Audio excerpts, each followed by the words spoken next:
So as we are about to get started, I just want to remind everyone that today is the first anniversary of the passing of the IRA, the Reduction Act.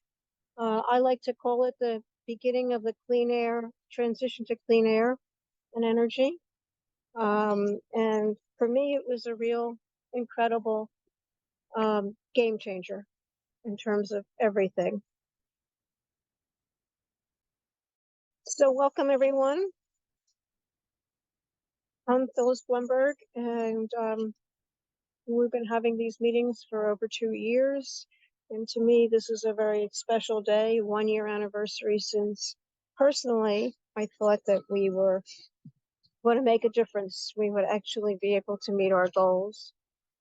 So I like to start with a little reflection. And since we're talking about the Farm Act tonight, I was thinking, well, I'm a city person.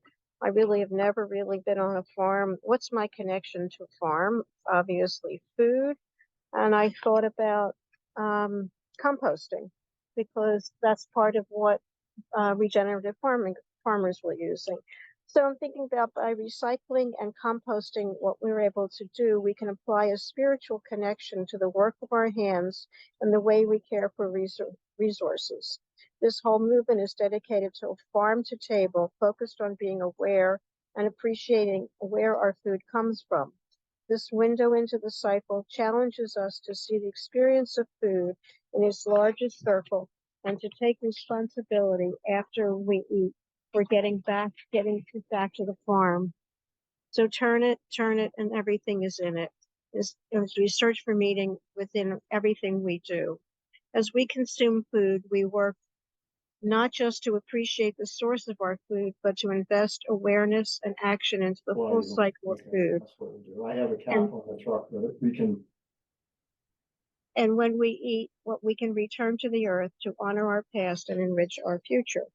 So today we have the privilege of having Michael Mehrazar, who's the campaign manager for Penn Future, speak to us tonight. And he is working with Penn Future and other organizations to try to get us a better farm bill. So I'm going to turn it over to Michael, or if you'd like to introduce yourself or talk about your background, feel free. And thank you so much. Yeah, thank you so much.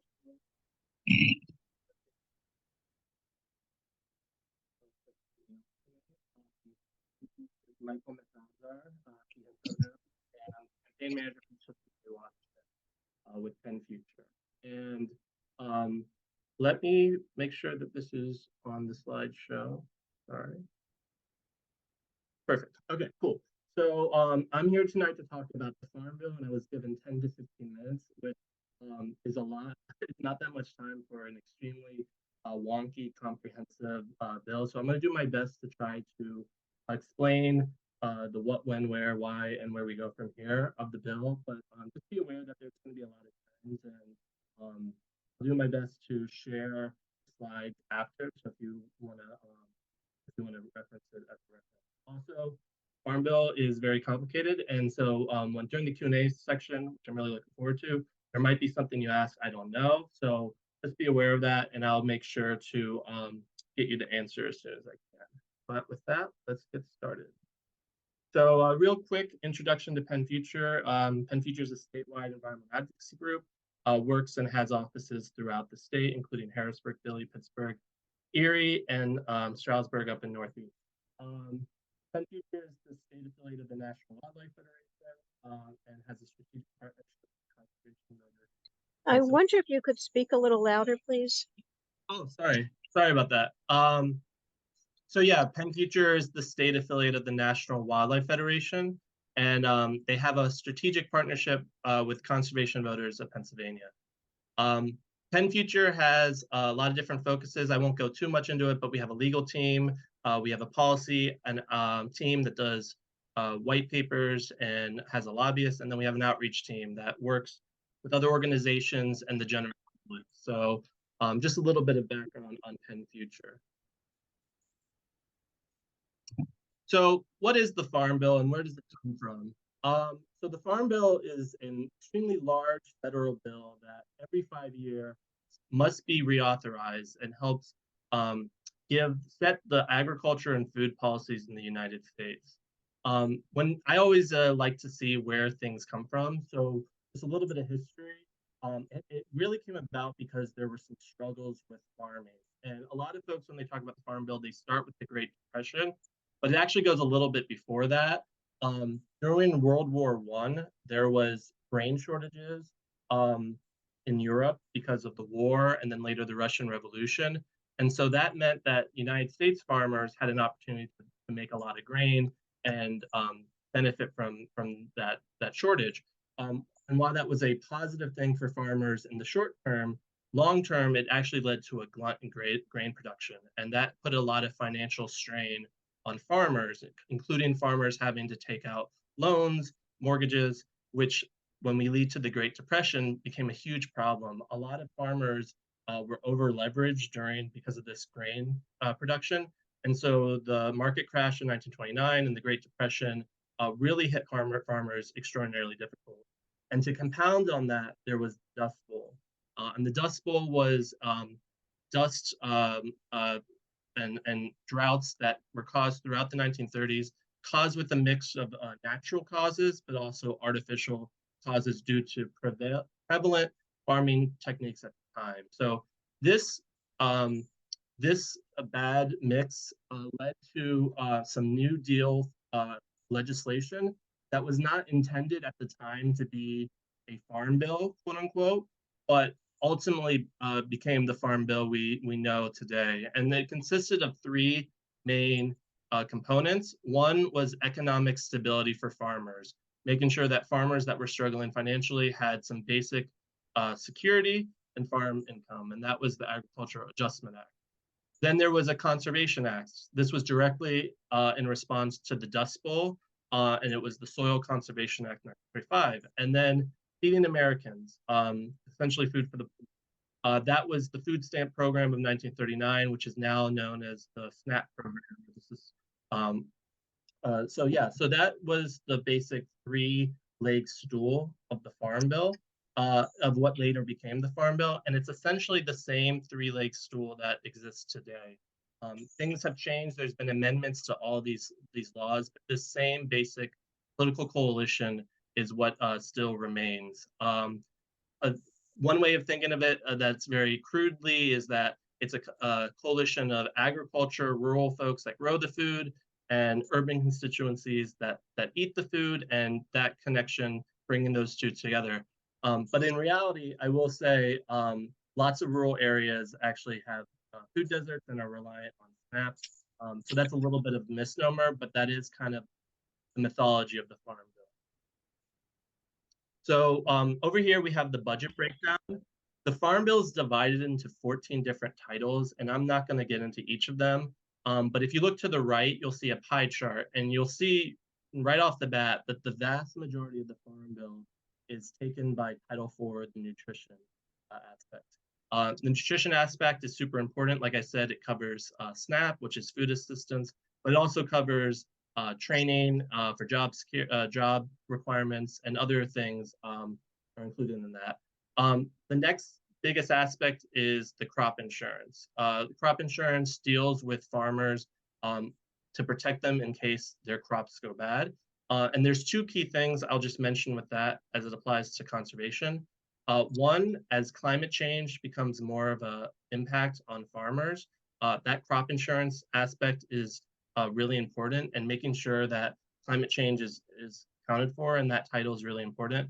And also, in order to get the crop insurance, you have to, as a farmer, take part in certain conservation practices. So that's one thing to know.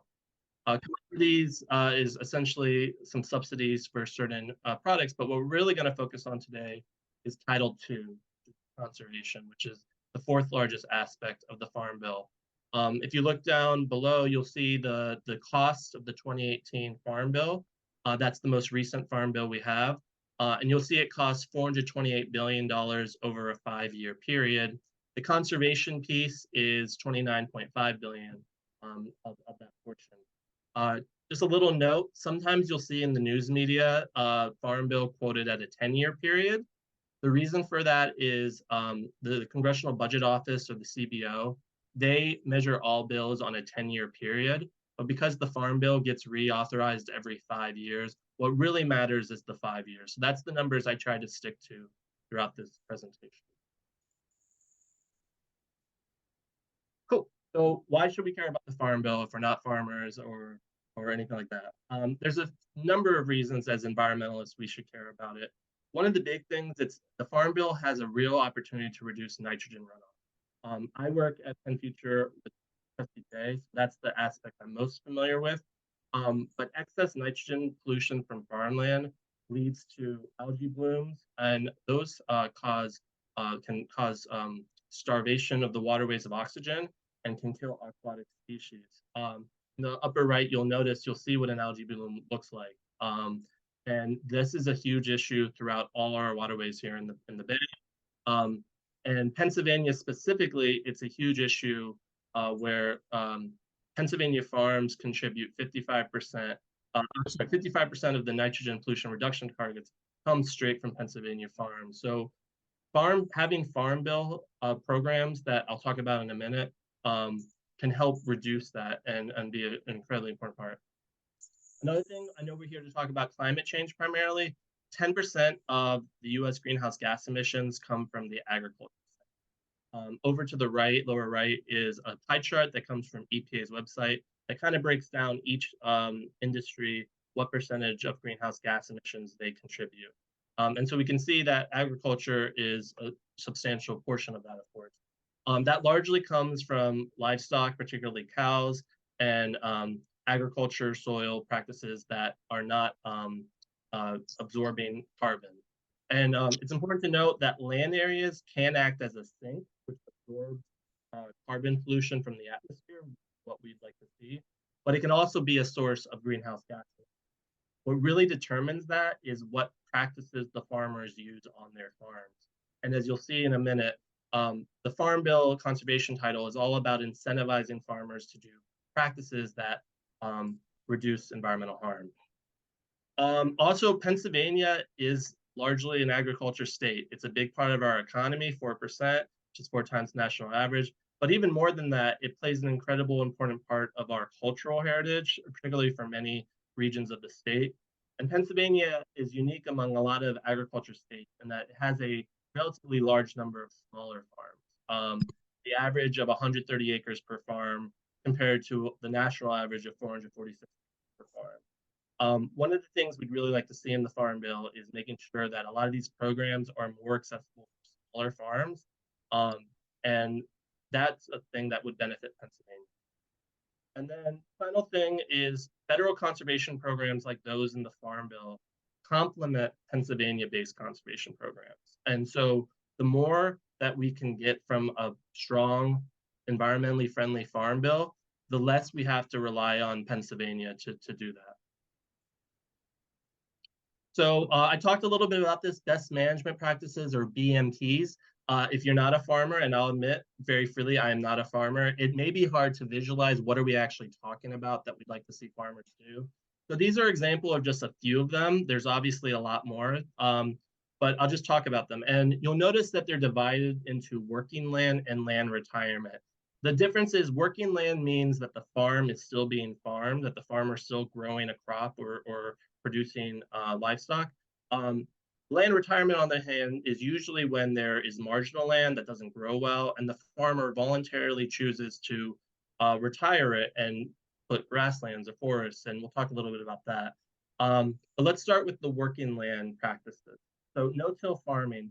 This has become much more popular in recent decades, but it's the idea of rather than plowing in a traditional manner, which really grounds up and destroys the soil, it's a farming technique that's much more precise and allows for precise planting of seeds without destroying the soil. And that's good for soil health, that's good for water retention, good for carbon sequestration. You'll notice a pattern. That's basically true with all these. Cover crops. Cover crops are the idea of planting certain crops like wheat or barley not with the intention to farm and harvest it, but rather as a way to enrich the soil. You may think, why would a farmer willingly plant crops if they don't intend to cultivate it? Because it benefits the soil. Again, it's all about soil health. It's all about making sure that that actually increases yields in the long run. So it's a little bit of an upfront cost for the farmer, but it pays dividends later. Crop rotations is a pretty well-known practice of making sure that you are very intentional about what crops you raise when, on what soil, and what fields, and rotating it in order to enrich the soil. And so that's another really important pest management practice. Stream bank fencing. In the lower left, you'll see a picture of some cows, and they're blocked by a fence. One of the things that really damages our streams and our waterways is cows going into a stream, polluting it. So just something as simple as fencing can do a lot to improve water quality. And then the last working land practice I'll mention is integrated pest management, or IPMs. That's basically the idea of being as judicious and economical with your pesticide and herbicide use, not spraying it without concern, but being very very specific with it. That's important, both for the environment, of course, and human health, but it also saves farmers money. So getting those educating folks on those practices are super important. To land retirement, this one's a little easier, I think, to visualize. Basically taking marginal land that you're not going to grow things and putting native grasslands that can help, again, strengthen the soil, help with wildlife restoration. Forest restoration, that's one of the most important things, particularly in Pennsylvania. 58% of Pennsylvania land is forest, and the more we can make sure to restore forest land, better really for our environment. And then wetland restoration, again, same concept, making sure that we preserve wetlands and not destroy them for either farming or for a Walmart parking lot, for example. So again, keep in mind the working land retirement dichotomy, because we'll talk about that again in a moment. So major conservation programs, there's no quiz, don't worry about memorizing all this. There's really 6 major programs in the conservation title of the Farm Bill that I want to just make sure you all at least have heard of. So the first one's Environmental Qualities Incentives Program, or EQIP. There's the Conservation Stewardship Program, or CSP. There's the Conservation Reserve Program, or CRP. There's the Agriculture Conservation Easement Program, or ACEP. There's the Regional Conservation Partnership Program, or RCPP. And there's the Conservation Technical Assistance Program, CTA. So EQIP, CSP, CRP, ACEP, RCPP, CTA. It's a little bit alphabet soup, and you may be feeling a little concerned. I know I certainly was. These programs all have distinct purposes, which I'll talk about in a moment, but these are really the big 6 in the Farm Bill conservation program that you want to make sure you know. And I also just want to mention right off the bat that all of these programs are voluntary. A farmer has to agree to participate in these programs. They're not mandated by the federal government. And simultaneously, they're very popular. All these programs have had more farmers apply than funding available. And so one of the things we'd really like to see in the Farm Bill is more funding so that farmers can take advantage of these programs. So first, I'm going to talk about the 2 working land programs. Again, working lands are best management practices that happen on a farm that is actively being farmed. It's just a better way, a more green way to do it. So EQIP is the Environmental Qualities Incentive Program. If you only remember one of these, I think that's the one to remember is EQIP. And the reason is it provides resources to help farmers pay for conservation practices like cover crops, no-till, and integrated pest management. And it's usually the first program that a farmer interested in exploring conservation practices will participate in. And the reason for that is it's relatively less onerous to apply for. You can generally just apply it on a single field, so you don't have to transform your whole farming practices. And it gives a lot of cost share to help pay for some of these practices like cover crop or no-till, where there may need to be equipment or crops you buy in the upfront to get a later payment. So EQIP is really, really important. and that's the one to remember if you only. Another working land program, though, is Conservation Stewardship Program, CSP.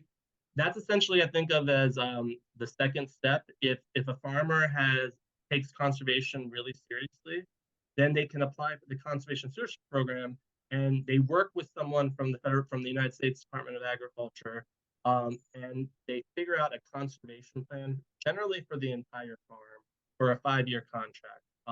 This is where the whole farm system is implementing DMPs. These are kind of the gold standards of what we want to see in working land farms. Is we want to see them in these CSP programs. So they're incredibly important as well, but they're usually the after they're equipped. So those were the working land programs. There's also land retirement and easement programs. So the one for land retirement is Conservation Reserve Program, CRP. The idea behind this is if you have, as a farmer, some of your land that is marginal, it's not growing a lot of crops, you then work with the federal government to come up with a contract, usually 10 to 15 years, where you would grow grass or woods, trees for that 10, 15 years in order to obviously do all the things we want to do: sequester carbon, it strengthens streams, strengthens soil health, help with wildlife, and prevent soil erosion. So that's the central idea with the CRP program, it is, taking a portion of the land, using it for 10, 15 years, and then after that, you can either reapply for the CRP, or you can go back into growing farmland. But that's the central idea of the CRP. The ASEP program, the Conservation Easement Program, that's the idea of going into an easement. And if you're not familiar with an easement, it's basically a legal agreement, usually with the government, sometimes a non-profit, that you give up as a farmer development right. That you say that this piece of property is still yours, you still own the property, but you agree that it won't be developed. And within ASEP, there's really two big ones. There's ALE, agricultural land easement. That's the idea that you're going to keep your farm a farm indefinitely. And these are generally, they can last 30 years, but a lot of times they're for forever. The contract is written in that. And a lot of farmers do this because they're very proud of farming, and I like the idea that the land they own will always remain a farm, either passed through the generations or to another farmer. And we as environmentalists, we like it because although farming today has a lot of environmental challenges, it generally is better for the environment than replacing that with suburban sprawl or a Walmart parking lot, as I said earlier, or a warehouse. It's generally better to keep the farm as it is and encourage more best management practices than to see it changed into something else. And then the other big one is the wetland reserve piece, which is the idea of restoring and enhancing any wetlands that happen to be on the farms. Usually they've been degraded over time based on farming. And so when a farmer enters into WRE, that's really an amazing thing that helps restore a wetland habitat. So those are the land retirement and the easement programs. And then there's two other ones I'll just mention, the Conservation Technical Assistance Program. So all these programs which I mentioned, they're very difficult, they're very technical. They require education, they require engineers to help plan them, environmental scientists to help do the environmental quality tests. So technical assistance is one of the most important things, making sure all these programs can happen. And they're honestly one of the biggest roadblocks. So the Conservation Technical Assistance Program is an incredibly important thing that really helps make sure the rest works. And then the final one I'll mention is the RCPP. This is a new practice just in the last Farm Bill or two. And it's the idea of partnering with state and local governments and nonprofits to help match fund for any of the programs mentioned. A lot of these programs, whether it's EQIP, CSP, they don't cover the full cost, unfortunately. It's usually a cost share. So the farmer has to put some skin in the game. RCPP is the idea of helping match some funds that if a nonprofit, for example, like Alliance of PA, like does a lot of this, if they raise $30,000 for a program, they could also apply for RCPP money that would match their $30,000. And so there are RCPP grants that, again, governments, nonprofits can apply for, and they apply for all the programs I mentioned. So it's kind of just an additional support for all the programs. So I'm going to go back. So again, EQIP, working lands, that's the one to remember. CSP, that's the one once farmers have done EQIP, they can do the whole lands. CRP, if you want to take part of your farm and use it for grassland or woodlands. ASTEP, if you want to set up an easement on your farmland. Technical assistance, if you the money that goes to help get these programs implemented, and then RCTP, which is all about making sure that we nonprofits and governments can help match funds. So I know that's a lot, but those are really the big programs when we talk about Farm Bill conservation we want to talk about. So as was mentioned earlier, today is a very happy birthday of the Inflation Reduction Act, 1-year anniversary. And the Inflation Reduction Act obviously did an amazing number of things regarding climate change, clean energy production. But what I'm really going to be focused on is that it also gave about $20 billion for climate smart agriculture practices. This is the idea is that 10% of the greenhouse gas emissions come from the agriculture. So Farm Bill and these programs are the tools that should be used to help reduce that. So what that includes is $8.5 billion more for EQIP. Again, EQIP is that first program that farmers use. So that's a huge increase. That means a lot more farmers can benefit from EQIP. Super important. About $5 billion more for RCPP. Again, all about matching the grants, all about letting more folks participate in these programs. $3 billion more for the conservation stewardship programs. Again, those CSP, those are those programs that cover the whole farm, make sure that the whole farm's doing conservation practices. Those are the best farms that we have. And then $1.4 billion for the ASTEP program. Those are those easement programs that help maintain a farm or a wetland forever. And then the remainder goes to a variety of other programs, including technical assistance. So this $20 billion is huge. If you recall, the last Farm Bill, $29 billion was the whole conservation type. So this is an additional $20 billion on top. That's obviously huge, and that can mean that so many more best management practices can be implemented by farmers throughout the country and here in Pennsylvania. So what's the current status of the Farm Bill? Well, Representative Glenn Thompson, also known as GT, he's the chair of the House Agriculture Committee. He represents North Central Pennsylvania. And then on the Senate side is Senator Stabenow. She represents Michigan. She's the chair of the Senate Agriculture Committee. And Senator Fetterman, Pennsylvania senator, he also serves on the Senate Agriculture Committee. So at Penn Future, these are our three big targets, particularly GT and Senator Fetterman, because these are the folks that are super involved in the writing of the bill and passage. The current Farm Bill expires on September 30th, so that's obviously not very far away. And if ideally the Farm Bill should pass before then, so there's a seamless transition. But that seems at this point a little unlikely. So what will likely happen is there'll be a continuing resolution of the current Farm Bill as Congress goes about finalizing the new Farm Bill. And we've been told by both Representative Thompson and Senator Stabenow that that Farm Bill language is going to be announced publicly in a few weeks to a month from now. And so that means now is an extremely important time. They are literally writing this bill as we need to make sure that we get a hold of our representatives and senators and let them know that now is the time to include strong conservation provisions. And so to ask, this is, I think, the last slide, and then we'll open up questions. Some basic principles to keep in mind that we at Penn Future are thinking about. The main one that we really want to focus on is we want that conservation baseline funding to be increased so producers' demand can be met. And we want to make sure that the climate smart agriculture investments that were part of the IRA stay within conservation title of the Farm Bill.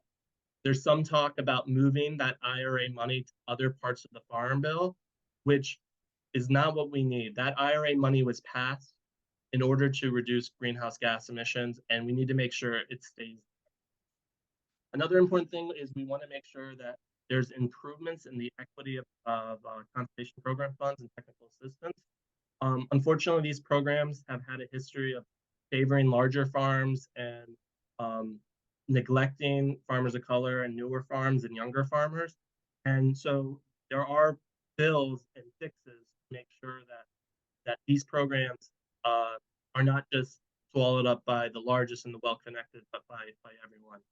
And then finally, we want to improve those programs to make sure that they, while they already do good stuff, we also want to see them improve in the case of wildlife, climate, and agriculture outcomes. So those are our principles that at Penn Future we're looking at. And then Interfaith Power and Light and Jewish Earth Alliance, these are two marker bills that they've identified they'd like to see included in the Farm Bill. And if you're not familiar with the concept of a marker bill, the idea is that the Farm Bill is this huge document, and folks are writing bills that are much smaller, that are much more targeted, they hope will be added into the final Farm Bill. So these are two examples. One is Agriculture Resilience Act, HR 2803, and it focuses on making sure that all of the programs that I mentioned above focus much more on reducing carbon emissions. Again, they're already doing that to an extent. This increases.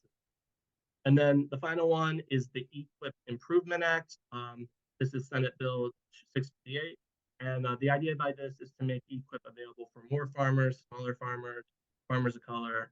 It's an extremely important bill as well. So I encourage you to take a look at that. And then if you have any questions, again, I'll try to share this slide, but you can also give me a call or a text or an email, and I'll do my best to answer. And with that, I'm going to stop sharing my screen. Wow, Mike, that was amazing. You did more in 25 minutes than I've ever heard anybody at an hour and a half. You really, I hate to use the expression, you got into the weeds, but you got into the weeds in such a way that we can understand what you were saying. And it was so clear to me. So thank you. And I just want to tell other people, if they haven't been looking in the chat, I don't know who Carl is. Maybe you can identify yourself. You've been like a running sports color commentator, just constantly giving us absolutely amazing websites and requests and telling us more facts. So, Carl, would you like to introduce yourself, because you're clearly an expert? I had to help out. I'm a member of the Darby Creek Valley Association, and I'm retired, so I'm keep myself occupied. Thank you so much. You really added a lot. So this program was enriched by Carl, and it was amazingly rich by Mike. So Michael, so let's see if anybody has questions now.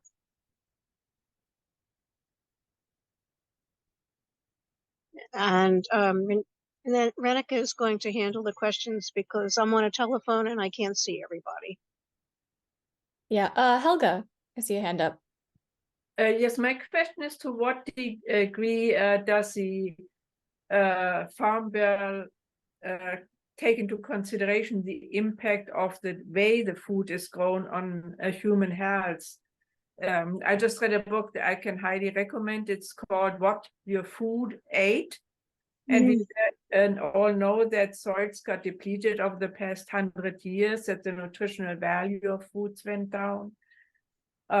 So, of course, regenerative farming can reverse the trend slowly. So is there any connection made in the Farm Bill? I mean, if the food gets more nutritious, then medical bills go down and the government will save on the other end. Yeah, no, that's a great question. I will say the nutrition bill is not one I'm Are you still not hearing me? Sorry. Yeah, I apologize. So I will admit the nutrition aspect is a title of the Farm Bill I'm not very well familiar in, but I do know that there are elements to try to improve health. One of the big ones is school lunches and setting the nutrition requirements for what school lunches will do. The Farm Bill is oftentimes the avenue that helps determine what are the federal standards that schools have to follow. And I know Representative G.T. Thompson, he's a big proponent about including whole milk. Dairy industry is in favor of that. We at Penn Future are agnostic on that issue, but that's certainly issues like that do come up, and there are lots of groups that want to make sure that that nutrition is taken very seriously. It's just not an element that Penn Future has been very involved with. So there was a request for the ask slide to be put back up. Yeah, sure. 1 second. And we're going to get into a little bit more specifics on asks also, but it was really very clear. Thanks. Yep. So again, general principles that we at Penn Future have at least, and then 2 marker bills that we think take those principles into consideration. And these are ones that, again, Interfaith Power and Light and Jewish Earth Alliance have both indicated they support. So yeah, definitely contact your legislators, contact Chairman Thompson, say you'd like to see these included in the Farm Bill. So I have a question. I've always heard that if you're not in that person's district, they don't listen to anything you say. So why are you saying that we should be contacting Chairman Thompson? I know Fetterman we should be definitely contacting. No, that's a great question. And ideally, you would contact both your congressional representative, but because Chairman Thompson serves as the chair of the House Agriculture Committee, he has a leadership role, and he's been doing listening sessions throughout the country. Just last week, he was up in State College for the Penn State Ag Progress Days, taking questions from everyone. So there's obviously no guarantee that your individual advocacy is going to move the needle. But if groups and organizations and masses of people make their voice heard, it does make a difference. So I would encourage you to contact both in this case. Great, thank you. Do we have any other questions? I see a question in the chat from Jeff and Katie that says, if farmers are already using conservation practices, for example, cover crops, can they qualify for funding, or is it only for new implementation on a farm? Yeah, that's a really great question. And that's one of the fixes we would like to see. And it really does vary from program to program. And within each of those programs, there are sub-programs and specificities that gets really technical. So the answer is a lot of those programs only apply for the first time use. And the reason that's an issue is it causes for farmers that a lot of times have very tight margins to maybe start a practice, but not maintaining it. And maintaining it's a huge thing. So there are part of the IRA funding is making sure that folks can get repeat things on those programs. But again, some programs you can qualify for multiple times, and then some of them are only for first-time farmers.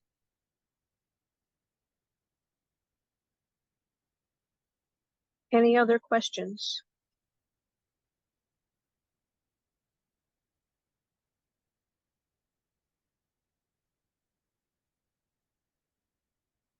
Again, I do apologize for the audio. If you do have questions that you think of later, please check out my contact, and I'll also make sure to send these slides so you have access to them. Great.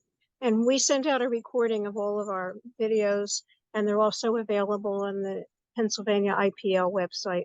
So you can always come back to that and turn the volume up if necessary.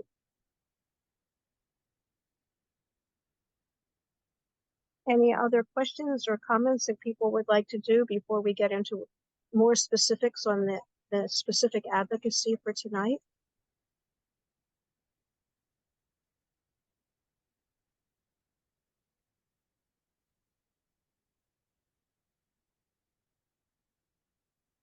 Okay, we always have a very specific ask. Oh, I see a hand up from Paul. The quick question, Michael, I don't know if you know this, but it's a difficult process for farmers to get organically certified and costly. Is there anything in the Farm Bill that addresses assistance with that? Yeah, no, there is a title of the Farm Bill. If I share my screen again, let me go back quite a bit. You all have this memorized, right?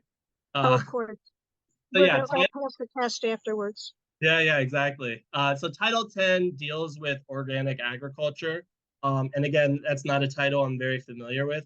What I will say is there's a group called Pennsylvania Sustainable Agriculture, or PASA. They are working on a marker bill to do exactly what you mentioned, to try to help farmers be certified for organic agriculture. So I would check them out, and that's something I can post in the chat, or if someone wants to look it up, PASA. They're working on that. Thank you.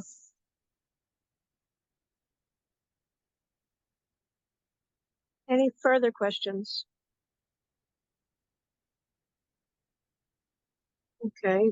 IPL, as Michael mentioned, and Jewish Earth Alliance are endorsing certain things. And now I want Renica to tell us what we want everybody to be doing tonight, or as soon as we get, either now while we're still on, or as soon as we get off. Thanks. Thanks. So I see a lot of new faces tonight, so I just wanted to reintroduce myself to the group. My name is Renica Weimer, and I am the Southwest Pennsylvania Outreach Coordinator for Pennsylvania Interfaith Power and Light.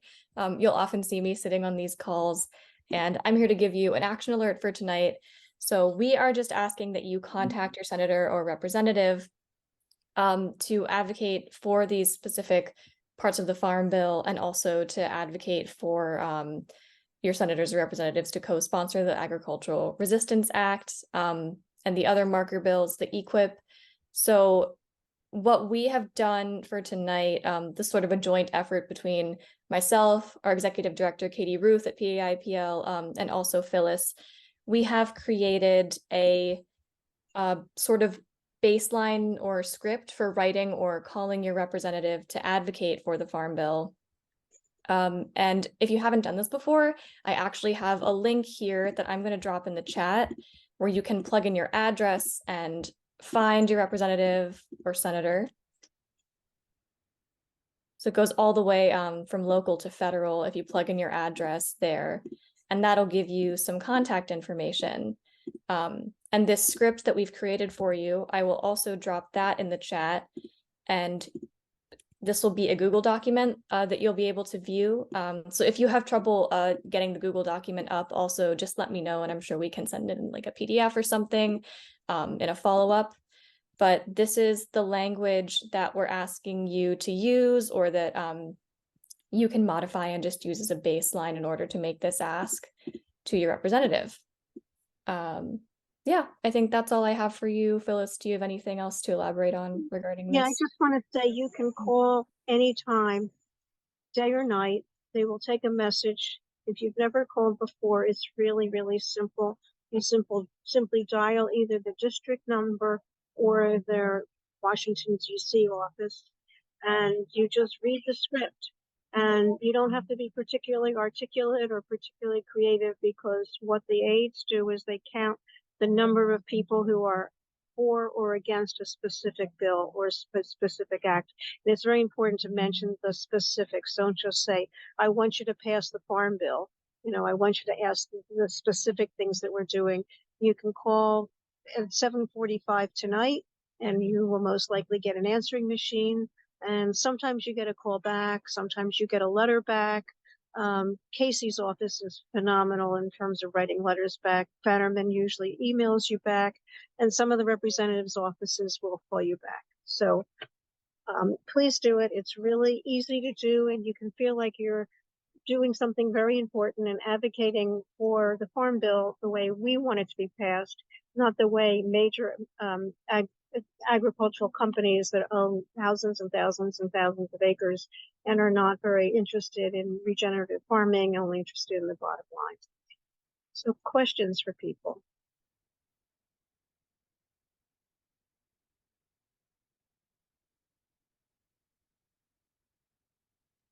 Oh, I Okay. do see a question. Can you please describe for me how to access the messages put in the chat after the webinar? I'm assuming if you can't see the chat, we do send follow-up emails. I can copy down all of those links for the follow-up email. Great, because the messages in the chat were extremely helpful.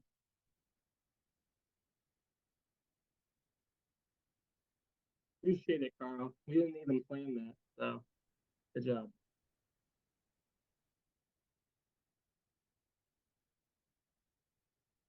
Is the Carl- Rodale Institute have any good partner with this group, or the Rodale Institute, are they a good partner? Yeah, we've connected with them a little bit. Haven't seen them do a lot on Farm Bill yet, but they're definitely a big player in the agriculture space for sure. The big ones that we've been working with are PASA, Pennsylvania Forestry Association, a little bit Pennsylvania Farm Bureau, although they have other priorities than us. And then groups like Interfaith Power and Light, Reimagine Appalachia, Choose Clean Water Coalition. There's a number of groups that are focused on Farm Bill. And you're part of the Chesapeake Bay area, right? The watershed.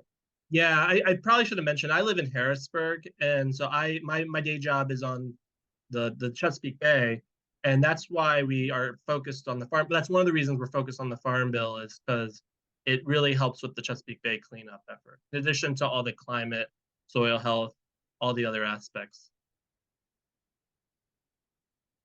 So how many people are willing to do an action by calling their senators and their representatives? Luckily, we have Fetterman, who's become an amazing leader on the Farm Bill. And Casey was on the Farm Committee before, and he's stepped off the committee. So we have two leaders. Fetterman has really done a great job. So for Fetterman, you want to be specific and to thank him for all the great work he's done. But your representatives are also important, because Pennsylvania is a very diverse state. And we have some people who are very urban and may not understand why the Farm Bill is important. And we have some people like in the suburbs, like my representative, who's Mary Kay Scanlon, who gets it. But so talking to your representative is really important. So let's get a show of hands for people who are going to make 3 phone calls within the next half an hour or an hour. Okay, that's wonderful. And next month, I think we're going to be talking about the reforms needed for pipeline regulations. I'm not sure. We're going to finalize that soon. And I want to thank everybody for coming, and especially for Michael and for Carl for giving us so much information that I definitely want to read go to the links, and I want to watch this slide, because this presentation was so full of information. So thank you all, and have a wonderful August evening and the rest of your summer.